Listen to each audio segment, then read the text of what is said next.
ਸਤਨਾਮ ਵਾਹਿਗੁਰੂ ਸਾਹਿਬ ਜੀ। ਮੰਗਰ ਮਾਹੀ ਸੁਹੰਦੀਆਂ, ਹਰ ਪਿਰ ਸੰਗ ਬੈਠੜੀਆਂ, ਤਿਨ ਕੀ ਸ਼ੋਭਾ ਕਿਆ ਗਣੀ। ਜੇ ਸਾਹਿਬ ਮੇਲੜੀਆਂ,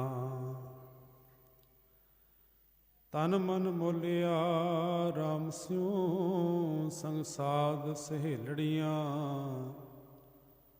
ਸਾਤ ਜਨਾ ਤੇ ਬਾਹਰੀ, ਸੇ ਰਹਿਨ ਇਕੇਲੜੀਆਂ। ਤਿਨ ਦੁਖ ਨਾ ਕਬਹੂ ਉਤਰੈ, ਸੇ ਜਮ ਕੇ ਬਸ ਪੜੀਆਂ। ਜਨੀ ਰਾਵਿਆ ਪ੍ਰਭ ਆਪਣਾ, ਸੇ ਦਿਸਨ ਨਿਤ ਖੜੀਆਂ। ਰਤਨ ਜਵੇਹਰ ਲਾਲ ਹਰ, ਕੰਠ ਤਿਨਾ ਜੜੀਆਂ। ਨਾਨਕ ਬਾਛੈ ਧੂੜ ਤਿਨ, ਪ੍ਰਭ ਸ਼ਰਣੀ ਦਰ ਪੜੀਆਂ। ਮੰਗਰ ਪ੍ਰਭ ਆਰਾਧਨਾ, ਬਹੁੜ ਨਾ ਜਨਮੜੀਆਂ। ਮੰਗਰ ਪ੍ਰਭ ਆਰਾਧਨਾ, ਬਹੁੜ ਨਾ ਜਨਮੜੀਆਂ। ਜੁਗੋ ਜੁਗ ਅਟਲ, ਚਵਰ ਛਤਰ ਤਖ਼ ਦੇ ਮਾਲਕ। ਹਾਜ਼ਰਾ ਹਜ਼ੂਰ, ਜ਼ਾਰਾ ਜ਼ਹੂਰ ਸ਼ਬਦ ਗੁਰੂ। ਸਤਿਗੁਰਾਂ ਦੀ ਪਾਵਨ ਪਵਿੱਤਰ ਨਿੱਘੀ ਗੋਦ ਅੰਦਰ, ਅੰਮ੍ਰਿਤ ਵੇਲੇ ਤੋਂ ਗੁਰੂ ਦਰਬਾਰ ਦੀਆਂ ਹਾਜ਼ਰੀਆਂ ਭਾਰੇ ਸਤਸੰਗੀ ਜਨੋ, ਵੱਡਿਆਂ ਭਾਗਾਂ ਵਾਲੇ ਹੋ। ਸਤਿਗੁਰਾਂ ਦੀ ਅਪਾਰ ਕਿਰਪਾ ਸਦਕਾ ਗੁਰਦੇਵ ਦੀ ਪਾਵਨ ਨਿੱਘੀ ਗੋਦ ਅੰਦਰ ਜੁੜ ਬੈਠਣ ਦਾ ਪਾਵਨ ਸਮਾਂ ਗੁਰਦੇਵ ਪਾਤਸ਼ਾਹ ਨੇ ਬਖਸ਼ਿਸ਼ ਕੀਤਾ ਹੈ। ਸਾਧ ਸੰਗਤ, ਅੱਜ ਮੱਘਰ ਮਹੀਨੇ ਦੀ ਆਰੰਭਤਾ ਹੈ। ਗੁਰਦੇਵ ਧੰਨ ਗੁਰੂ ਅਰਜੁਨ ਦੇਵ ਪਾਤਸ਼ਾਹ ਮਹਾਰਾਜ ਨੇ ਇਸ ਮਹੀਨੇ ਨੂੰ ਮੰਗਰ ਕਰਕੇ ਲਿਖਿਆ ਹੈ। ਗੁਰਦੇਵ ਪਾਤਸ਼ਾਹ ਰਹਿਮਤ ਕਰਦੇ ਨੇ, ਸ਼ਬਦ ਦੀ ਆਰੰਭਤਾ ਤੋਂ ਪਹਿਲਾਂ ਮਨੋ ਬਿਰਤੀਆਂ ਨੂੰ ਇਕਾਗਰ ਕਰਦਿਆਂ ਬੜੇ ਪਿਆਰ ਅਦਬ ਨਾਲ ਫਤਿਹ ਨਾਲ ਸਾਂਝ ਪਾਓ ਜੀ। ਆਖੋ ਜੀ, ਵਾਹਿਗੁਰੂ ਜੀ ਕਾ ਖਾਲਸਾ, ਵਾਹਿਗੁਰੂ ਜੀ ਕੀ ਫਤਿਹ। ਗੁਰਦੇਵ ਧੰਨ ਗੁਰੂ ਅਰਜੁਨ ਦੇਵ ਮਹਾਰਾਜ ਇਸ ਮਹੀਨੇ ਦੇ ਪਰਥਾਏ ਰਹਿਮਤ ਕਰਦੇ ਨੇ ਕਿ ਮੰਗਰ ਮਾਹੇ ਸੁਹੰਦੀਆਂ, ਹਰ ਪਿਰ ਸੰਗ ਬੈਠੜੀਆਂ। ਮੱਘਰ ਦੇ ਮਹੀਨੇ ਵਿੱਚ ਗੁਰਦੇਵ ਆਖਦੇ ਨੇ ਕਿ ਮੰਗਰ ਮਾਹੇ ਸੁਹੰਦੀਆਂ, ਉਹ ਜੀਵ ਰੂਪੀ ਇਸਤਰੀਆਂ ਸ਼ੋਭਦੀਆਂ ਨੇ, ਸ਼ੋਭਾ ਵਾਲੀਆਂ ਨੇ, ਉਹ ਭਾਗਾਂ ਵਾਲੀਆਂ ਨੇ, ਜਿਹੜੀਆਂ ਪਿਰ ਦੇ ਨਾਲ, ਪਿਰ ਤੋਂ ਭਾਵ ਹੈ ਖਸਮ ਦੇ ਨਾਲ, ਮਾਲਕ ਦੇ ਨਾਲ ਬੈਠੀਆਂ ਨੇ। ਤੇ ਇਸ ਜਗ ਮੈਂ ਪੁਰਖ ਏਕ ਹੈ, ਹੋਰ ਸਗਲੀ ਨਾਰ ਸਬਾਈ। ਇਸ ਜਗਤ ਦੇ ਵਿੱਚ ਕੇਵਲ ਇੱਕੋ ਪੁਰਖ ਹੈ, ਇੱਕੋ ਖਸਮ ਹੈ, ਮਾਲਕ ਵਾਹਿਗੁਰੂ। ਹੋਰ ਜਿਤਨੇ ਵੀ ਅਸੀਂ ਜੀਵ ਹਾਂ, ਉਸ ਦੀਆਂ ਨਾਰਾਂ ਹਾਂ। ਗੁਰਦੇਵ ਆਖਦੇ ਨੇ ਕਿ ਇਸ ਜਗ ਮੈਂ ਪੁਰਖ ਏਕ ਹੈ, ਹੋਰ ਸਗਲੀ ਨਾਰ ਸਬਾਈ। ਹੋਰ ਸਾਰੀਆਂ ਹੀ ਨਾਰਾਂ ਨੇ, ਸਾਰੀਆਂ ਜੀਵ ਰੂਪੀ ਇਸਤਰੀਆਂ ਨੇ। ਪਰ ਜਿਹੜੀਆਂ ਜੀਵ ਰੂਪ ਇਸਤਰੀਆਂ ਮਾਲਕ ਦੇ ਚਰਨਾਂ ਦੇ ਵਿੱਚ ਬੈਠੀਆਂ ਨੇ, ਪ੍ਰਭੂ ਦੇ ਚਰਨਾਂ ਦੇ ਨਾਲ ਜੁੜੀਆਂ ਹੋਈਆਂ ਨੇ, ਉਹ ਸ਼ੋਭਾ ਵਾਲੀਆਂ ਨੇ, ਉਹ ਭਾਗਾਂ ਵਾਲੀਆਂ ਨੇ। ਗੁਰਦੇਵ ਆਖਦੇ ਨੇ ਕਿ ਮੰਗਰ ਮਾਹੇ ਸੁਹੰਦੀਆਂ, ਉਹ ਸ਼ੋਭਦੀਆਂ ਨੇ, ਸ਼ੋਭਾ ਵਾਲੀਆਂ ਨੇ, ਹਰ ਪਿਰ ਸੰਗ ਬੈਠੜੀਆਂ। ਜਿਹੜੀਆਂ ਹਰੀ ਦੇ ਨਾਲ, ਪਰਮਾਤਮਾ ਦੇ ਨਾਲ, ਉਹਦੇ ਚਰਨਾਂ ਦੇ ਨਾਲ ਜੁੜ ਬੈਠੀਆਂ ਨੇ। ਕਿਉਂਕਿ ਗੁਰਦੇਵ ਦੇ ਬੜੇ ਪਿਆਰੇ ਬਚਨ ਨੇ। ਸਤਿਗੁਰ ਆਖਦੇ ਨੇ ਕਿ ਸਈ ਸੁੰਦਰ ਸੋਹਣੇ, ਸਾਧ ਸੰਗ ਜਿਨ ਬਹਿਣੇ। ਉਹੀ ਸੋਹਣੇ ਨੇ, ਉਹੀ ਭਾਗਾਂ ਵਾਲੇ ਨੇ, ਜਿਹੜੇ ਸਾਧ ਸੰਗਤ ਕਰਦੇ ਨੇ, ਮਾਲਕ ਦੇ ਚਰਨਾਂ ਦੇ ਜੁੜਦੇ ਨੇ। ਔਰ ਸਾਧ ਸੰਗਤ ਸੰਸਾਰਿਕ ਦ੍ਰਿਸ਼ਟੀ ਨਾਲ ਜੋ ਦੇਖਦੇ ਹਾਂ, ਇੱਕ ਸੰਸਾਰਿਕ ਸੁਹਾਗਣ ਇਸਤਰੀ ਉਹ ਹੈ ਜਿਸ ਨੇ ਸੂਹਾ ਵੇਸ ਕੀਤਾ ਹੋਏ ਔਰ ਆਪਣੇ ਪਤੀ ਦੇ ਨਾਲ ਬੈਠੀ ਹੋਏ ਨਾ। ਤੇ ਸੰਸਾਰਿਕ ਦ੍ਰਿਸ਼ਟੀ ਨਾਲ ਦੇਖਿਆ ਇਹ ਸਮਝ ਆਉਂਦੀ ਹੈ ਕਿ ਇਹ ਜੀਵ ਰੂਪੀ ਇਸਤਰੀ ਭਾਗਾਂ ਵਾਲੀ ਹੈ, ਇਹ ਸੁਹਾਗ ਵਾਲੀ ਹੈ, ਕਿਉਂਕਿ ਆਪਣੇ ਖਸਮ ਦੇ ਨਾਲ, ਆਪਣੇ ਮਾਲਕ ਦੇ ਨਾਲ ਬੈਠੀ ਹੈ। ਤੇ ਉਹ ਜੀਵ ਰੂਪੀ ਇਸਤਰੀ ਜਿਹੜੀ ਮਾਲਕ ਦੇ ਚਰਨਾਂ ਦੇ ਨਾਲ ਬੈਠੀ ਹੈ। ਗੁਰਦੇਵ ਦੇ ਬੜੇ ਪਿਆਰੇ ਬਚਨ ਨੇ। ਸਤਿਗੁਰ ਆਖਦੇ ਨੇ ਕਿ ਬਾਹਰੀ ਰੂਪ ਦੇ ਉੱਪਰ ਤੂੰ ਸ਼ਿੰਗਾਰ ਦੇ ਕੀਤਾ ਹੋਇਆ, ਪਰ ਜੇ ਮਾਲਕ ਦੇ ਨਾਲ ਤੇਰੀ ਨੇੜਤਾ ਨਹੀਂ, ਰੱਬ ਦੇ ਨਾਲ, ਪਰਮਾਤਮਾ ਦੇ ਨਾਲ ਤੂੰ ਨਹੀਂ ਨਾ ਜੁੜਿਆ, ਤੇ ਤੇਰਾ ਬਾਹਰ ਦਾ ਕੀਤਾ ਹੋਇਆ ਸ਼ਿੰਗਾਰ ਵੀ ਬੇਅਰਥ ਹੈ, ਕਿਸੇ ਕੰਮ ਦਾ ਨਹੀਂ ਹੈ। ਧਰਮ ਦੀ ਦੁਨੀਆ ਅੰਦਰ ਜੇ ਕਿਸੇ ਨੇ ਬਾਹਰ ਦਾ ਸ਼ਿੰਗਾਰ ਵੀ ਕੀਤਾ ਹੋਏ, ਪਰ ਹਿਰਦੇ ਅੰਦਰ ਮਾਲਕ ਦੇ ਚਰਨਾਂ ਦੇ ਨਾਲ ਨਾ ਜੁੜਿਆ ਹੋਏ, ਤੇ ਬਾਬੇ ਨਾਨਕ ਨੇ ਆਖਿਆ ਸੀ ਕਿ ਇਹ ਬਾਹਰ ਦੇ ਕੀਤੇ ਹੋਏ ਸ਼ਿੰਗਾਰ ਵਿਅਰਥ ਨੇ। ਇਹ ਬਾਹਰ ਦੇ ਕੀਤਾ ਹੋਇਆ ਸ਼ਿੰਗਾਰ ਤਾਂ ਹੀ ਸਫਲਾ ਹੈ ਜੇ ਹਰੀ ਪਰਮਾਤਮਾ ਦੇ ਨਾਲ ਤੂੰ ਜੁੜਿਆ ਹੈ ਕਿ ਮੰਗਰ ਮਾਹੇ ਸੁਹੰਦੀਆਂ ਹਰ ਪਿਰ ਸੰਗ ਬੈਠਣੀਆਂ। ਜਿਹੜੀਆਂ ਹਰੀ ਪਰਮਾਤਮਾ ਦੇ ਚਰਨਾਂ ਦੇ ਨਾਲ ਜੁੜੀਆਂ ਹੋਈਆਂ ਨੇ। ਨਹੀਂ ਤੇ ਗੁਰਦੇਵ ਪਾਤਸ਼ਾਹ ਆਖਦੇ ਨੇ ਕਿ ਧਣੀ ਵਿਹੂਣਾ ਪਾਟ ਪਟੰਬਰ, ਖਸਮ ਤੋਂ ਬਿਨਾ ਕੀਤਾ ਹੋਇਆ ਪਾਟ ਪਟੰਬਰ, ਜੋ ਰੇਸ਼ਮੀ ਤਨ ਦੇ ਉੱਪਰ ਪਾਏ ਹੋਏ ਜੋ ਲਿਬਾਸ ਨੇ, ਜੋ ਕੱਪੜੇ ਨੇ, ਭਾਹੀ ਸੇਤੀ ਜਾਲੇ, ਉਹਨਾਂ ਨੂੰ ਭਾਹ ਦੇ ਵਿੱਚ ਅਗਨ ਦੇ ਵਿੱਚ ਸਾੜ ਦੇਵਾਂ, ਤੇ ਧੂੜੀ ਵਿੱਚ ਲੁੜੰਦੜੀ ਸੋਹਾਂ। ਨਾਨਕ ਤੈਂ ਸ਼ਹਿ ਨਾਲੇ, ਜੇ ਸ਼ਹਿ ਦੇ ਨਾਲ, ਖਸਮ ਦੇ ਨਾਲ ਮੇਰੀ ਸਾਂਝ ਪੈ ਜਾਏ, ਤੇ ਭਾਵੇਂ ਮੈਂ ਧੂੜੀ ਦੇ ਵਿੱਚ ਹੀ ਕਿਉਂ ਨਾ ਲਿਬੜੀ ਹੋਵਾਂ, ਮੈਂ ਮਾਲਕ ਦੇ ਚਰਨਾਂ ਦੇ ਪ੍ਰਵਾਨ ਹੋ ਜਾਵਾਂਗੀ। ਉਹ ਜੀਵ ਰੂਪੀ ਇਸਤਰੀਆਂ ਭਾਗਾਂ ਵਾਲੀਆਂ ਨੇ ਜਿਹੜੀਆਂ ਮਾਲਕ ਦੇ ਚਰਨਾਂ ਦੇ ਨਾਲ ਜੁੜੀਆਂ ਹੋਈਆਂ ਨੇ ਕਿ ਮੰਗਰ ਮਾਹੇ ਸੁਹੰਦੀਆਂ ਹਰ ਪਿਰ ਸੰਗ ਬੈਠੜੀਆਂ, ਹਰੀ ਪਰਮਾਤਮਾ ਦੇ ਨਾਲ ਬੈਠੀਆਂ ਹੋਈਆਂ ਨੇ। ਬਾਬੇ ਨਾਨਕ ਦਾ ਤਿਲੰਗ ਰਾਗ ਅੰਦਰ ਬੜਾ ਪਿਆਰਾ ਬਚਨ ਹੈ। ਸਤਿਗੁਰ ਆਖਦੇ ਨੇ, ਸਤਿਗੁਰ ਪਾਤਸ਼ਾਹ ਜੀ ਦੇ ਪਾਵਨ ਬਚਨ ਨੇ। ਮਹਾਰਾਜ ਆਖਦੇ ਨੇ ਕਿ ਜੇ ਮਾਲਕ ਦੇ ਚਰਨਾਂ ਦੇ ਨਾਲ ਮੈਂ ਜੁੜਿਆ ਹੋਇਆ ਤੇ ਉਹ ਜੀਵ ਰੂਪ ਇਸਤਰੀ ਭਾਗਾਂ ਵਾਲੀ ਹੈ। ਨਹੀਂ ਤੇ ਗੁਰਦੇਵ ਆਖਦੇ ਨੇ ਕਿ ਕਾਇਆ ਦੇ ਉੱਪਰ ਕੀਤਾ ਹੋਇਆ ਸ਼ਿੰਗਾਰ ਵੀ ਕਿਸੇ ਅਰਥ ਨਹੀਂ, ਇਹ ਤਨ ਮਾਇਆ ਪਾਹਿਆ ਪਿਆਰੇ। ਬਾਬਾ ਨਾਨਕ ਆਖਦੇ ਨੇ ਇਹ ਤਨ ਮਾਇਆ ਪਾਇਆ ਪਿਆਰੇ। ਇਸ ਤਨ ਨੂੰ ਮਾਇਆ ਦੀ ਪਾ ਲੱਗੀ ਹੋਈ ਹੈ, ਮਾਇਆ ਦੀ ਮੈਲ ਲੱਗੀ ਹੋਈ ਹੈ। ਇਹ ਤਨ ਮਾਇਆ ਪਾਇਆ ਪਿਆਰੇ, ਲੀਤੜਾ ਲੱਭ ਰੰਗਾਏ। ਤੇ ਮੇਰਾ ਇਹ ਤਨ ਰੂਪੀ ਜੋ ਲੀੜਾ ਹੈ, ਇਹ ਲੱਭ ਦੇ ਵਿੱਚ ਹੀ ਡੁੱਬਿਆ ਹੋਇਆ ਹੈ, ਇਹਨੂੰ ਲੱਭ ਦਾ ਚਸਕਾ ਲੱਗਾ ਹੋਇਆ ਹੈ। ਤੇ ਗੁਰਦੇਵ ਆਖਦੇ ਨੇ ਫਿਰ ਮੇਰੇ ਕੰਤ ਨਾ ਭਾਵੈ ਚੋਲੜਾ ਪਿਆਰੇ, ਕਿਉਂ ਧਨ ਸੇਜੈ ਜਾਏ। ਮੇਰੇ ਕੰਤ ਨੂੰ ਇਹ ਤਨ ਰੂਪੀ ਚੋਲਾ ਨਹੀਂ ਚੰਗਾ ਲੱਗਦਾ, ਕਿਉਂਕਿ ਮਾਇਆ ਦੀ ਪਾ ਲੱਗੀ ਹੋਈ ਹੈ, ਲੋਭ ਦੇ ਅੰਦਰ ਇਹ ਰੰਗਿਆ ਹੋਇਆ ਹੈ। ਤੇ ਗੁਰਦੇਵ ਨੇ ਦੂਸਰਾ ਪੱਖ ਫਿਰ ਅਖੀਰ ਦੇ ਵਿੱਚ ਬਿਆਨ ਕੀਤਾ। ਆਖਣ ਲੱਗੇ ਕਾਇਆ ਰੰਗਣ ਜੇ ਥੀਏ ਪਿਆਰੇ। ਜਿਸ ਕਾਇਆ ਨੂੰ ਰੰਗਣਾ ਹੈ ਨਾ, ਤੇ ਲਿਲਾਰੀ ਦੇ ਵਿੱਚ ਇਸ ਤਰ੍ਹਾਂ ਲੰਘ ਕਿ ਕਾਇਆ ਰੰਗਣ ਜੇ ਥੀਏ ਪਿਆਰੇ, ਪਾਈਐ ਨਾਉ ਮਜੀਠ। ਪਰਮਾਤਮਾ ਦਾ ਨਾਮ ਰੂਪੀ ਰੰਗ ਜਿਹੜਾ ਹੈ, ਉਸ ਪੱਕੇ ਰੰਗ ਦੇ ਵਿੱਚ ਤੂੰ ਰੰਗਿਆ ਜਾ। ਰੰਗਣ ਵਾਲਾ ਜੇ ਰੰਗੈ ਸਾਹਿਬ ਐਸਾ, ਰੰਗ ਨਾ ਡੀਠ ਜਿਨ ਕੇ ਚੋਲੜੇ ਰਤੜੇ ਪਿਆਰੇ। ਕੰਨ ਤਿਨਾ ਕਹਿ ਪਾਸ ਧੂੜ ਤਿਨਾ ਕੀਤੇ, ਜੇ ਮਿਲੈ ਜੀ ਕੋਹ ਨਾਨਕ ਕੀ ਅਰਦਾਸ। ਬਾਬਾ ਨਾਨਕ ਆਖਦੇ ਨੇ ਕਿ ਇਸ ਤਨ ਨੂੰ ਪਰਮਾਤਮਾ ਦੇ ਨਾਮ ਰੰਗ ਦੇ ਤੂੰ ਰੰਗ ਲੈ। ਤੇ ਗੁਰਦੇਵ ਅੱਜ ਇਹੀ ਰਹਿਮਤ ਕਰਦੇ ਨੇ ਮੱਘਰ ਦੇ ਮਹੀਨੇ ਅੰਦਰ ਕੇ ਮੰਗਰ ਮਾਹੇ ਸੁਹੰਦੀਆਂ ਹਰ ਪਿਰ ਸੰਗ ਬੈਠੜੀਆਂ, ਜਿਨ੍ਹਾਂ ਦੀ ਹਰੀ ਦੇ ਨਾਲ ਪਰਮਾਤਮਾ ਦੇ ਨਾਲ ਸਾਂਝ ਪੈ ਗਈ। ਗੁਰੂ ਅਰਜਨ ਦੇਵ ਪਾਤਸ਼ਾਹ ਮਹਾਰਾਜ ਨੇ ਦੋ ਜੀਵਾਂ ਦੀ ਗੱਲ ਕੀਤੀ ਹੈ। ਇੱਕ ਉਹ ਜੀਵ ਜੋ ਪਰਮਾਤਮਾ ਦੇ ਚਰਨਾਂ ਦੇ ਨਾਲ ਜੁੜਿਆ ਹੋਇਆ ਹੈ, ਇੱਕ ਉਹ ਜਿਹਨੂੰ ਮਿਲਣ ਦੀ ਤਾਂਘ ਹੈ। ਤੇ ਗੁਰਦੇਵ ਪਾਤਸ਼ਾਹ ਉਸ ਜੀਵ ਦੀ ਗੱਲ ਕਰਦੇ ਨੇ ਜਿਸ ਦੇ ਹਿਰਦੇ ਅੰਦਰ ਮਿਲਣ ਦੀ ਤਾਂਘ ਹੈ। ਉਹ ਜੁੜੇ ਹੋਏ ਨੂੰ ਸਵਾਲ ਕਰਦਾ ਹੈ, ਏਕ ਪਿਤਾ। ਸਾਡੇ ਸਾਰਿਆਂ ਦਾ ਇੱਕੋ ਪਿਤਾ ਹੈ। ਏਕਸ ਕੇ ਹਮ ਬਾਰਿਕ। ਉਸ ਇੱਕੋ ਪਿਤਾ ਦੇ ਅਸੀਂ ਬਾਰਿਕ ਹਾਂ, ਬੱਚੇ ਹਾਂ। ਤੂੰ ਮੇਰਾ ਗੁਰਹਾਈ, ਤੂੰ ਮੇਰਾ ਗੁਰੂ ਭਰਾ ਵੀ ਹੈ। ਸੁਣ ਮੀਤਾ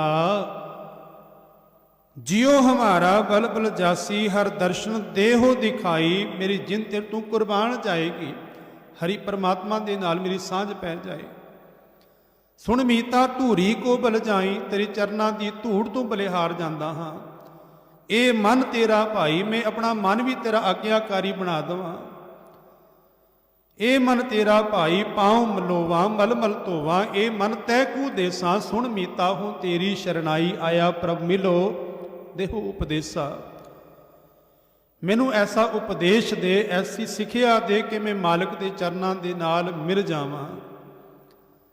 ਹੁਣ ਅੱਜ ਗੁਰਦੇਵ ਪਾਤਸ਼ਾਹ ਨੇ ਇਹ ਰਹਿਮਤ ਕੀਤੀ ਹੈ ਕਿ ਕਿਵੇਂ ਤੂੰ ਮਾਲਕ ਦੇ ਚਰਨਾਂ ਦੇ ਨਾਲ ਮਿਲ ਸਕਦਾ ਹੈ। ਕਿ ਮੰਗਰ ਮਾਏ ਸੁਹੰਦੀਆਂ ਹਰ ਪਿਰ ਸੰਗ ਬੈਠੜੀਆਂ, ਉਹ ਕਿਹੜੀਆਂ ਨੇ ਜਿਹੜੇ ਮਾਲਕ ਦੇ ਚਰਨਾਂ ਦੇ ਨਾਲ ਮਿਲੀਆਂ ਹੋਈਆਂ ਨੇ। ਤੇ ਪਾਤਸ਼ਾਹ ਆਖਦੇ ਨੇ ਕਿ ਜੇ ਮਿਲਣਾ ਚਾਹੁੰਦਾ ਹੈ ਫਿਰ ਦੂਸਰੀ ਜੀਵ ਰੂਪੀ ਇਸਤਰੀ ਰਾਹੀਂ ਸਵਾਲ ਦਾ ਜਵਾਬ ਦਿੰਦੇ ਨੇ, ਮਾਨ ਨਾ ਕੀਜੈ ਸ਼ਰਨ ਪਰੀਜੈ ਕਰੈ ਸੋ ਭਲਾ ਮਨਾਈਐ। ਜੇ ਕੁਝ ਮਿਲ ਗਿਆ ਨਾ ਤੇ ਉਹਦਾ ਮਾਨ ਨਾ ਕਰ, ਵਾਹਿਗੁਰੂ ਜੀ ਦੀ ਸ਼ਰਨ ਪਿਆਰ ਹੈ। ਕਰੈ ਸੋ ਭਲਾ ਮਨਾਈਐ, ਜੋ ਕਰਦਾ ਹੈ ਉਹਨੂੰ ਭਲਾ ਕਰਕੇ ਮਨ। ਸੁਣ ਮੀਤਾ ਜਿਉ ਪਿੰਡ ਸਭ ਤਨ ਅਰਪੀਜੈ, ਇਉ ਦਰਸ਼ਨ ਹਰ ਜਿਉ ਪਾਈਐ। ਇਸ ਢੰਗ ਦੇ ਨਾਲ ਤੂੰ ਮਾਲਕ ਨੂੰ ਮਿਲ ਪਏਗਾ। ਬਾਬਾ ਫਰੀਦ ਸਾਹਿਬ ਜੀ ਦੇ ਬੜੇ ਪਿਆਰੇ ਬਚਨ ਨੇ। ਬਾਬਾ ਫਰੀਦ ਸਾਹਿਬ ਆਖਦੇ ਨੇ ਕਿ ਦੋ ਇਸਤਰੀਆਂ ਆਪਸ ਦੇ ਵਿੱਚ ਗੱਲਾਂ ਕਰਦੀਆਂ ਨੇ ਤੇ ਗੱਲਾਂ ਕਰਦਿਆਂ ਹੋਇਆਂ ਇੱਕ ਇਸਤਰੀ ਦੂਸਰੀ ਨੂੰ ਪੁੱਛਦੀ ਹੈ, ਤੇਰੇ ਘਰ ਦੇ ਬੜੀ ਖੁਸ਼ਹਾਲੀ ਹੈ, ਤੇਰੇ ਘਰ ਦੇ 'ਚ ਬੜਾ ਆਨੰਦ ਹੈ। ਹੇ ਸਖੀਏ, ਹੇ ਭੈਣੇ, ਤੇਰੇ ਇਸ ਘਰ ਦੀ ਖੁਸ਼ਹਾਲੀ ਦਾ, ਤੇਰੇ ਇਸ ਘਰ ਦੇ ਵਿੱਚ ਆਨੰਦ ਦਾ ਕਾਰਨ ਕੀ ਹੈ? ਉਹ ਗੁਣ, ਉਹ ਸਿੱਖਿਆ, ਉਹ ਉਪਦੇਸ਼ ਤੂੰ ਮੈਨੂੰ ਵੀ ਦੇ। ਬਾਬਾ ਫਰੀਦ ਸਾਹਿਬ ਆਖਦੇ ਨੇ ਕਿ ਇੱਕ ਇਸਤਰੀ ਦੂਸਰੀ ਨੂੰ ਪੁੱਛਦੀ ਹੈ ਕਿ ਕਵਣ ਸੋ ਅੱਖਰ, ਕਵਣ ਗੁਣ, ਕਵਣ ਸੋ ਮਣੀਆਂ ਮੰਤ, ਕਵਣ ਸੋ ਵੇਸੋ ਹੋਂ ਕਰੀ, ਜਿਤ ਵਸ ਆਵੇ ਕੰਤ। ਉਹ ਆਖਦੇ ਕਿ ਤੇਰੇ ਕੋਲ ਕਿਹੜੇ ਉਹ ਅੱਖਰ ਨੇ, ਕਵਣ ਸੋ ਅੱਖਰ, ਕਵਣ ਗੁਣ, ਤੇਰੇ ਕੋਲ ਕਿਹੜੇ ਉਹ ਗੁਣ ਨੇ। ਕਵਣ ਸੋ ਮਣੀਆਂ ਮੰਤ, ਤੇਰੇ ਕੋਲ ਉਹ ਕੈਸਾ ਮੰਤਰ ਹੈ। ਕਵਣ ਸੋ ਵੇਸੋ ਹੋਂ ਕਰੀ, ਕਿਹੜਾ ਉਹ ਵੇਸ਼ ਮੈਂ ਧਾਰਨ ਕਰਾਂ। ਜਿਤ ਵਸ ਆਵੇ ਕੰਤ, ਜਿਸ ਦੇ ਨਾਲ ਕੰਤ ਜਿਹੜਾ ਹੈ ਪਤੀ ਮੇਰੇ ਵਾਸੀ 'ਚ ਆ ਜਾਏ, ਮੇਰੇ ਘਰ ਦੇ ਵਿੱਚ ਵੀ ਆਨੰਦ ਆ ਜਾਏ। ਤੇ ਬਾਬਾ ਫਰੀਦ ਸਾਹਿਬ ਨੇ ਫਿਰ ਰਹਿਮਤ ਕੀਤੀ। ਉਹ ਆਖਣ ਲੱਗੇ, ਫਿਰ ਜੁੜੀ ਹੋਈ ਇਸਤਰੀ ਉਹਨੂੰ ਜਵਾਬ ਦਿੰਦੀ ਹੈ ਕਿ ਜੇ ਚਾਹੁੰਦੀ ਹੈ ਇਸ ਘਰ ਦੇ ਸੁੱਖ ਮਿਲੇ ਫਿਰ ਇੱਕ ਕੰਮ ਕਰੀ, ਨਿਵਣ ਸੋ ਅੱਖਰ, ਨਿਮਰਤਾ ਰੂਪੀ ਗੁਣ। ਤੇਰੇ ਜੀਵਨ ਅੰਦਰ ਵੀ ਨਿਮਰਤਾ ਆ ਜਾਏ। ਕਿਉਂਕਿ ਜਦੋਂ ਬਹੁਤ ਜ਼ੋਰ ਦੀ ਆਂਧੀ ਚੱਲਦੀ ਹੈ ਨਾ ਤੇ ਜਿਹੜੇ ਦਰਖਤ ਬਹੁਤ ਵੱਡੇ ਹੋ ਜਾਣ, ਆਕੜੇ ਰਹਿਣ, ਉਹ ਟੁੱਟ ਜਾਂਦੇ ਨੇ, ਪਰ ਜਿਹੜੇ ਝੁਕ ਜਾਂਦੇ ਨੇ ਹਵਾ ਦੇ ਵਹਾਅ ਦੇ ਨਾਲ, ਉਹ ਬਚੇ ਰਹਿੰਦੇ ਨੇ। ਬਾਬਾ ਫਰੀਦ ਸਾਹਿਬ ਆਖਦੇ ਨੇ ਕਿ ਨਿਵਣ ਸੋ ਅੱਖਰ, ਪਹਿਲਾ ਜੀਵਨ ਅੰਦਰ ਇਹ ਗੁਣ ਧਾਰਨ ਕਰਕੇ ਨਿਮਰਤਾ ਰੂਪੀ ਗੁਣ ਤੇਰੇ ਕੋਲ ਹੋਏ। ਨਿਵਣ ਸੋ ਅੱਖਰ, ਖਵਣ ਗੁਣ, ਖਵਣ ਤੋਂ ਭਾਵ ਹੁੰਦਾ ਹੈ ਖਿਮਾ ਕਰ ਦੇਣਾ। ਵਿਦਵਾਨਾਂ ਨੇ ਇਹ ਵੀ ਅਰਥ ਕੀਤੇ ਨੇ ਕਿ ਬਰਦਾਸ਼ਤ ਕਰ ਲੈਣਾ, ਸਹਿ ਜਾਣਾ। ਖਵਣ ਗੁਣ, ਜਿਹਬਾ ਮਣੀਆਂ ਮਨ ਤੇ ਜ਼ਬਾਨ ਦੇ ਉੱਪਰ ਮਿੱਠ ਬੋਲੜੇ, ਉਹ ਗੁਣ ਹੋਣ, ਬਚਨ ਹੋਣ। ਆਖਦੇ ਨੇ ਕਿ ਇਹ ਤ੍ਰੈ ਭੈਣੇ ਵੇਸ ਕਰ। ਹੇ ਭੈਣੇ, ਇਹਨਾਂ ਤ੍ਰੈ ਗੁਣਾਂ ਨੂੰ, ਇਹਨਾਂ ਤਿੰਨਾਂ ਗੁਣਾਂ ਨੂੰ ਆਪਣੇ ਜੀਵਨ ਦਾ ਸ਼ਿੰਗਾਰ ਬਣਾ ਲੈ ਤਾਂ ਵਸ ਆਵੀ ਕੰਤ। ਇਹ ਦੁਨਿਆਵੀ ਕੰਤ ਕੀ, ਉਹ ਮਾਲਕ ਕੰਤ ਤੇਰੇ ਵਾਸੀ 'ਚ ਆ ਜਾਏ। ਪਰ ਕਿਨਾਂ ਦੇ ਸਤਿਗੁਰ ਆਖਦੇ ਨੇ ਕਿ ਮੰਗਰ ਮਾਹੀ ਸੁਹੰਦੀਆਂ ਹਰ ਪਿਰ ਸੰਗ ਬੈਠੜੀਆਂ, ਜਿਹੜੀਆਂ ਹਰੀ ਪਰਮਾਤਮਾ ਦੇ ਨਾਲ ਬੈਠੀਆਂ ਹੋਈਆਂ ਨੇ। ਮੇਰੀ ਪੀਰੀ ਦੇ ਮਾਲਕ ਸਤਿਗੁਰੂ ਧੰਨ ਗੁਰੂ ਹਰਗੋਬਿੰਦ ਸਾਹਿਬ ਸੱਚੇ ਪਾਤਸ਼ਾਹ ਮਹਾਰਾਜ ਦੇ ਘਰ 6 ਬੱਚੇ ਨੇ, 5 ਸਾਹਿਬਜ਼ਾਦੇ ਨੇ, ਇੱਕੋ ਇੱਕ ਧੀ ਹੈ ਬੀਬੀ ਵੀਰੋ ਜੀ। ਜਦੋਂ ਝਬਾਲ ਦੀ ਧਰਤੀ ਉੱਪਰ ਸਤਿਗੁਰੂ ਮਹਾਰਾਜ ਨੇ ਬੀਬੀ ਵੀਰੋ ਜੀ ਦਾ ਵਿਆਹ ਕੀਤਾ, ਆਨੰਦ ਕਾਰਜ ਕੀਤਾ ਨਾ, ਤੋਰਨ ਲੱਗੇ ਤੇ ਸਤਿਗੁਰੂ ਧੰਨ ਗੁਰੂ ਹਰਗੋਬਿੰਦ ਸਾਹਿਬ ਮਹਾਰਾਜ ਆਪਣੀ ਬੱਚੀ ਨੂੰ ਕਹਿਣ ਲੱਗੇ, ਆਖਣ ਲੱਗੇ ਕਿ ਸੁਣ ਬੇਟੀ ਪ੍ਰਾਣਨ ਤੇ ਪਿਆਰੀ। ਹੇ ਪ੍ਰਾਣਾ ਤੂੰ ਪਿਆਰੀ ਬੱਚੀਏ, ਮੇਰੀ ਗੱਲਾਂ ਨੂੰ ਆਪਣੇ ਪੱਲੇ ਬੰਨ੍ਹ ਲਈ। ਇੱਕ ਤੇ ਸਭ ਤੋਂ ਪਹਿਲਾਂ ਆਪਣੇ ਪਤੀ ਦੀ ਇੱਜ਼ਤ ਕਰਨੀ, ਉਹਦਾ ਮਾਣ ਕਰਨਾ। ਦੂਸਰਾ, ਤੇਰੇ ਪਿਤਾ ਦੇ ਘਰ ਦੇ ਵਿੱਚ ਆ ਕੇ ਰਾਜੇ ਮਹਾਰਾਜੇ ਨਮਸਕਾਰ ਕਰਦੇ ਨੇ, ਮੱਥਾ ਟੇਕਦੇ ਨੇ, ਇਹਦਾ ਮਾਣ ਨਾ ਕਰੀ। ਸਹੁਰੇ ਘਰ ਦੇ ਜਾ ਕੇ ਉਹਨਾਂ ਦਾ ਮਾਣ ਕਰੀ, ਉਹਨਾਂ ਦੀ ਇੱਜ਼ਤ ਕਰੀ। ਤੇ ਸੱਸ ਸਹੁਰਾ ਜੋ ਨੇ ਉਹਨਾਂ ਦੀ ਮਾਂ ਬਾਪ ਦੀ ਤਰ੍ਹਾਂ ਸੇਵਾ ਕਰੀ, ਉਹਨਾਂ ਦਾ ਮਾਣ ਇੱਜ਼ਤ ਕਰੀ। ਇਹ ਕਰਕੇ ਸਤਿਗੁਰ ਪਾਤਸ਼ਾਹ ਬੀਬੀ ਵੀਰੋ ਜੀ ਨੂੰ ਇਹ ਆਸ਼ੀਰਵਾਦ ਦੇ ਕੇ ਪਿੱਛੇ ਹਟੇ। ਮਾਤਾ ਦਮੋਦਰੀ ਜੀ ਆਏ। ਮਾਤਾ ਦਮੋਦਰੀ ਜੀ ਆਖਣ ਲੱਗੇ, ਬੇਟਾ ਪ੍ਰਭਾਤ ਵੇਲੇ ਮੱਜਨ ਕਰਿਓ। ਪ੍ਰਭਾਤ ਤੋਂ ਭਾਵ ਅੰਮ੍ਰਿਤ ਵੇਲੇ ਉੱਠ ਕੇ ਮੱਜਨ ਕਰਨਾ, ਇਸ਼ਨਾਨ ਕਰਨਾ। ਸੂਰਜ ਚੜ੍ਹਨ ਤੋਂ ਪਹਿਲਾਂ ਇਹ ਪ੍ਰਭਾਤ ਦਾ ਵੇਲਾ ਹੈ ਕਿ ਪ੍ਰਭਾਤ ਵੇਲੇ ਉੱਠ ਮੱਜਨ ਕਰਿਓ, ਕਿ ਅੰਮ੍ਰਿਤ ਵੇਲੇ ਉੱਠ ਕੇ ਪੁਰਾਣੇ ਸਮੇਂ ਅੰਦਰ ਜੋ ਬੱਚੀਆਂ ਸਨ, ਘਰ 'ਚ ਵਿਆਹੀ ਜਾਂਦੀਆਂ ਸਨ, ਉਹ ਪਰਿਵਾਰ ਦੇ ਹੋਰ ਜੀਆਂ ਦੇ ਉੱਠਣ ਤੋਂ ਪਹਿਲਾਂ ਸਾਰਾ ਘਰ ਦਾ ਕੰਮ ਸੰਭਾਲ ਲੈਂਦੀਆਂ ਸਨ। ਅੱਜ ਤੇ ਰਾਤੀ ਸੋਣਾ ਵੀ ਲੇਟ ਹੁੰਦਾ ਹੈ ਤੇ ਸਵੇਰੇ ਅੰਮ੍ਰਿਤ ਵੇਲਾ ਕਦੋਂ ਨਿਕਲ ਜਾਂਦਾ ਹੈ ਸਾਨੂੰ ਪਤਾ ਹੀ ਲੱਗਦਾ। ਪਰ ਪੁਰਾਤਨ ਗੁਰਸਿੱਖ ਅੰਮ੍ਰਿਤ ਵੇਲੇ ਦੀ ਸੰਭਾਲ ਕਰਦੇ ਸਨ। ਅਜੋਕੇ ਸਮੇਂ ਅੰਦਰ ਵੀ ਉਹ ਗੁਰੂ ਕੇ ਸਿੱਖ ਨੇ ਜੋ ਅੰਮ੍ਰਿਤ ਵੇਲੇ ਦੀ ਸੰਭਾਲ ਕਰਦੇ ਨੇ। ਗੁਰਦੇਵ ਪਾਤਸ਼ਾਹ ਦੇ ਘਰੋਂ ਮਾਤਾ ਦਮੋਦਰੀ ਜੀ ਆਖਣ ਲੱਗੇ, ਭਾਈ ਸੰਤੋਖ ਸਿੰਘ ਜੀ ਨੇ ਇਹ ਪੰਕਤੀਆਂ ਸੰਭਾਲੀਆਂ ਨੇ। ਉਹ ਆਖਦੇ ਨੇ ਕਿ ਅੰਮ੍ਰਿਤ ਵੇਲੇ ਪ੍ਰਭਾਤ ਵੇਲੇ ਉੱਠ ਮੱਜਨ ਕਰਿਓ, ਖੋਟੀ ਸੰਗਤ ਕਾਬੂ ਨਾ ਕਰਿਓ। ਤੇ ਖੋਟੀਆਂ ਦੀ ਸੰਗਤ ਕਦੇ ਨਹੀਂ ਕਰਨੀ। ਗੁਰਬਾਣੀ ਕੋ ਨਾਮ ਉਚਰਿਓ, ਤੇ ਅੰਮ੍ਰਿਤ ਵੇਲੇ ਉੱਠ ਕੇ ਗੁਰਬਾਣੀ ਦਾ ਪਾਠ ਕਰਨਾ, ਵਾਹਿਗੁਰੂ ਵਾਹਿਗੁਰੂ ਜਪਣਾ। ਔਰ ਤੀਸਰੀ ਗੱਲ, ਕੁਲ ਕੀ ਬਾਤ ਕਬਹੂ ਨਹੀਂ ਕਰਨੀ। ਕਹਿੰਦੇ ਕਿ ਘਰ ਦੇ ਅੰਦਰ, ਕੁਲ ਦੇ ਅੰਦਰ ਜੋ ਗੱਲ ਹੈ ਉਹ ਬਾਹਰ ਲੋਕਾਂ ਦੇ ਵਿੱਚ ਨਹੀਂ ਕਰਨੀ। ਇਹ ਗੁਣ ਦੇ ਕੇ ਤੋਰੇ ਸਨ। ਮਹਾਰਾਜ ਸੱਚੇ ਪਾਤਸ਼ਾਹ ਆਖਦੇ ਨੇ ਕਿ ਜਿਨ੍ਹਾਂ ਨੂੰ ਇਹ ਗੁਣ ਮਿਲੇ ਨੇ ਪੱਲੇ ਅੰਦਰ, ਕਿ ਨਿਵਣ ਸੋ ਅੱਖਰ ਖਵਣ ਗੁਣ ਜੇਵਾ ਮਣੀਆਂ ਮੰਤ, ਇਹ ਤ੍ਰੈ ਭੈਣੇ ਵੇਸ ਕਰ ਤਾਂ ਵਸ ਆਵੀ ਕੰਤ। ਉਹ ਕੰਤ ਉਹਨਾਂ ਦੇ ਵਸ ਹੈ, ਕਿਉਂਕਿ ਤੂੰ ਸਭਨਾ ਕੈ ਵਸ ਭਗਤਾਂ ਤਾਣ ਤੇਰਾ। ਭਗਤ ਤੇਰੇ ਭਰੋਸੇ ਜੀਂਦੇ ਨੇ।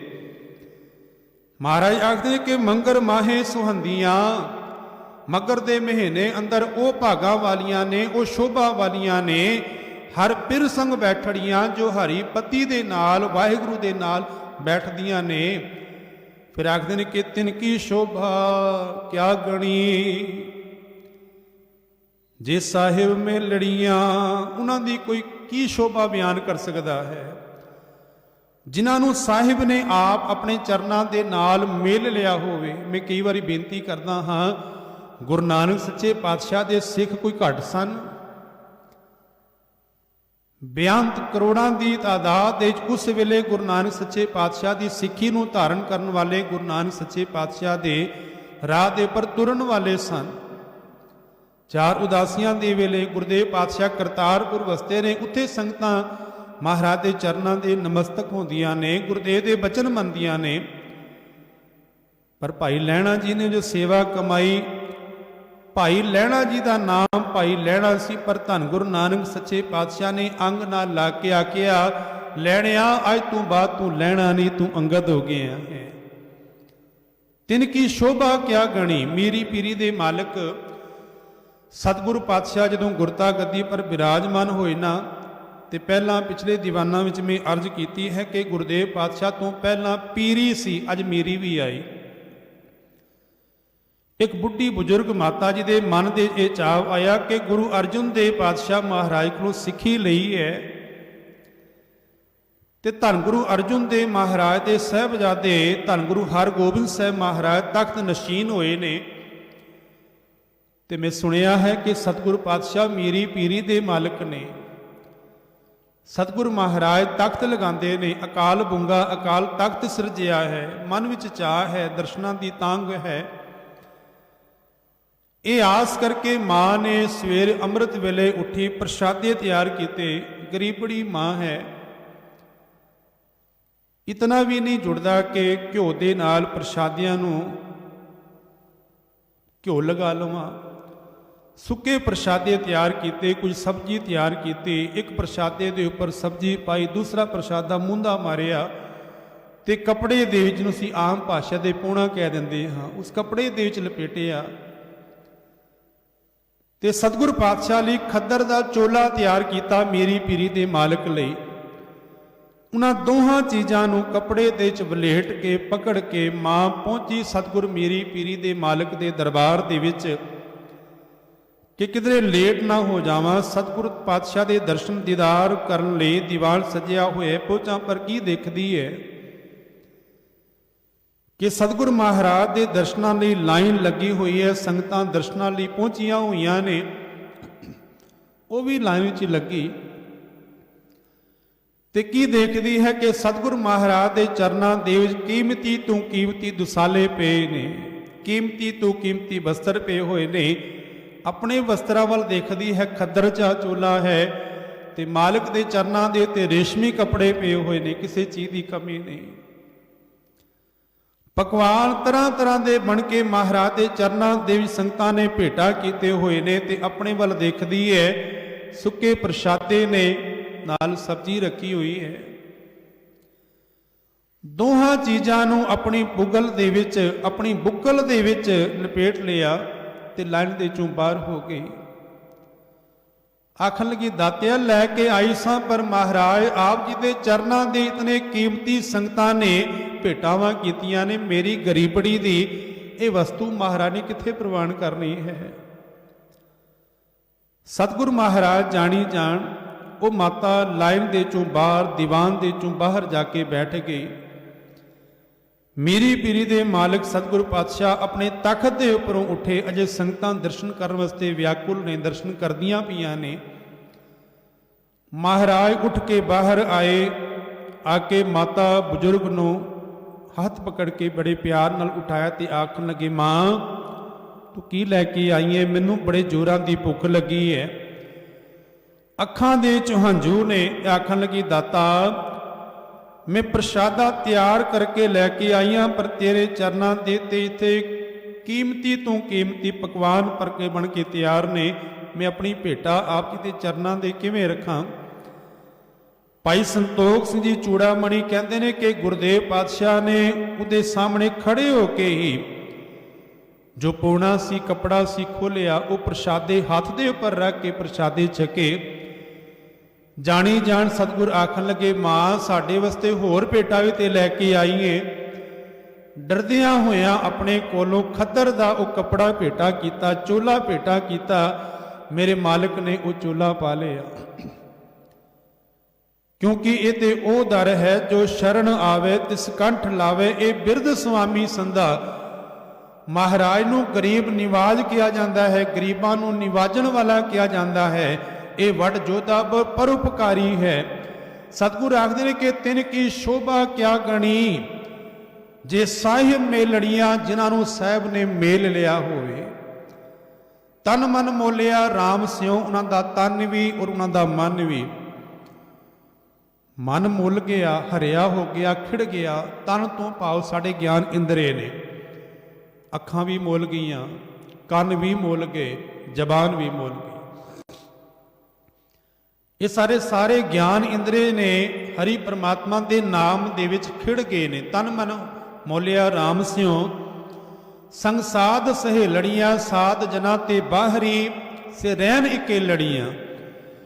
ਤੇ ਜਿਹੜੀਆਂ ਸਾਜਣਾ ਤੋਂ ਬਾਹਰੀ ਨੇ, ਸਖੜੀਆਂ ਨੇ, ਟੁੱਟੀਆਂ ਹੋਈਆਂ ਨੇ, ਸੇ ਰਹਿਣ ਇਕੇ ਲੜੀਆਂ। ਉਹਨਾਂ ਦੀ ਹਾਲਤ ਇਸ ਤਰ੍ਹਾਂ ਹੋਈ ਹੈ ਜਿਵੇਂ ਇੱਕ ਖੇਤ ਦੇ ਵਿੱਚ ਕਿਸਾਨ ਜਦੋਂ ਫਸਲ ਨੂੰ ਸੰਭਾਲਦਾ ਹੈ ਨਾ, ਬਾਬੇ ਨਾਨਕ ਨੇ ਆਸਾ ਕੀ ਬਾਤ ਦੇ ਅੰਦਰ ਬਚਨ ਕੀਤੇ ਨੇ।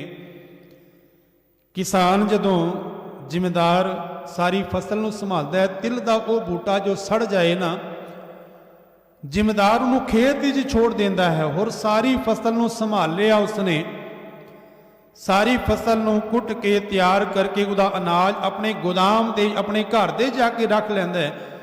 ਤੇ ਜਿਹੜਾ ਤਿਲ ਦਾ ਬੂਟਾ, ਦੇਖੋ ਜਦੋਂ ਅਨਾਜ ਪਾਣੀ ਲਗਾਇਆ ਨਾ ਤੇ ਪਾਣੀ ਸਾਰਿਆਂ ਨੂੰ ਬਰਾਬਰ ਮਿਲਿਆ। ਰੱਬ ਕਿਸੇ ਨਾਲ ਵਿਤਕਰਾ ਨਹੀਂ ਕਰਦਾ। ਉਹ ਨਾਮ ਜਪਣ ਵਾਲਿਆਂ ਨੂੰ ਵੀ ਦਿੰਦਾ ਹੈ, ਜੋ ਨਹੀਂ ਜਪਦੇ ਉਹਨਾਂ ਨੂੰ ਵੀ ਦਿੰਦਾ ਹੈ। ਕਿਸਾਨ ਜ਼ਮੀਨ ਵਿੱਚ ਪਾਣੀ ਲਾਉਂਦਾ ਹੈ, ਭਾਵੇਂ ਨਿਖਸਮੀ ਜ਼ਮੀਨ ਹੋਏ, ਖਰਾਬ ਹੋਏ, ਉਹਨੂੰ ਵੀ ਪਾਣੀ ਲੱਗਦਾ ਹੈ, ਭਲੀ ਨੂੰ ਵੀ ਪਾਣੀ ਲੱਗਦਾ ਹੈ। ਪਰ ਸੰਭਾਲਣ ਦੀ ਗੱਲ ਆਈ ਤੇ ਕਿਸਾਨ ਹੋਰ ਸਾਰੀ ਫਸਲ ਨੂੰ ਵੱਢ ਕੇ ਲੈ ਗਿਆ, ਸਾਂਭ ਕੇ ਆਪਣੇ ਗੋਦਾਮ ਦੇ ਘਰ ਦੇ ਹੀ ਰੱਖ ਦਿੱਤਾ। ਤੇ ਜਿਹੜਾ ਬੂਟਾ ਤਿਲ ਦਾ ਸੜ ਜਾਏ ਉਹ ਖੇਤ ਵਿੱਚ ਪਿਆ ਰਿਹਾ, ਨਾ ਉਸ ਨੂੰ ਪੰਛੀ ਖਾਂਦੇ ਨੇ ਨਾ ਪਸ਼ੂ ਖਾਂਦੇ ਨੇ। ਉਹ ਧੁੱਪ ਆਂਦੀ ਸਾਰਾ ਕੁਝ ਬਰਦਾਸ਼ਤ ਕਰਦਾ ਹੈ। ਮਹਾਰਾਜ ਆਖਦੇ ਨੇ ਕਿ ਦੁਨਿਆਵੀ ਤੌਰ ਦੇ ਉੱਪਰ ਉਹ ਫਲਦਾ ਵੀ ਹੈ, ਫੁੱਲਦਾ ਵੀ ਹੈ, ਉਹਨੂੰ ਫੁੱਲ ਵੀ ਲੱਗਦਾ ਹੈ, ਫਲਦਾ ਵੀ ਹੈ। ਹੁਣ ਜੇ ਸੰਸਾਰਿਕ ਦ੍ਰਿਸ਼ਟੀਆਂ ਦੇਖੀਏ ਤੇ ਸੰਸਾਰ ਦੇ ਵਿੱਚ ਕਿਸੇ ਨੂੰ ਧਨ ਮਿਲ ਜਾਏ ਅਸੀਂ ਆਖਦੇ ਹਾਂ ਕਿ ਬੜਾ ਸੁਖੀ ਹੈ,